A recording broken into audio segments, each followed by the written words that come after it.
Are you on your side of the argument, knowing how very difficult and expensive it would be to make enforcement work along the ways we've been describing, saying, well, it won't work, the government cannot possibly do it, therefore it'll just delay this problem and we won't have to deal with a path to citizenship for years? No, that's a good point, though.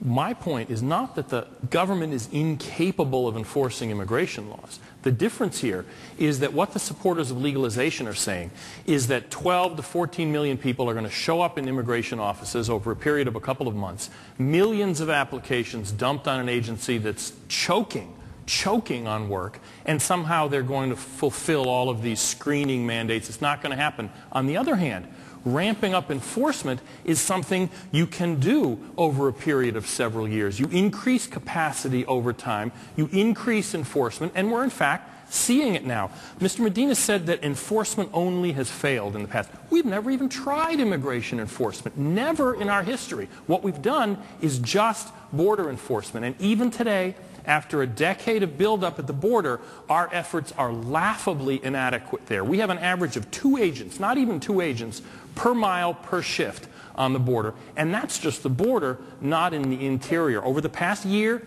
we've seen increased interior enforcement, and it's starting to work. Let's see whether enforcement Attrition is beginning to work. Let's try it 5, 6, 7 years, and then we'll come back and talk about this amnesty thing. What other issue of security or law or order or the rule of law do we say it's too hard to do, so we're not going to try it?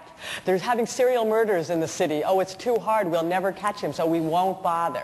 We have 12 million people who live in America on the wrong side of the law. Some of them have been here a few years. Many of them have been here 5 years, 10 years, 20 years. Many of them own homes. Many of them own businesses. Many are married to citizens. They're not going home. Mexico or Central America isn't home to most of them anymore. We as a country have to own up to that reality and give them a way to have honest lives.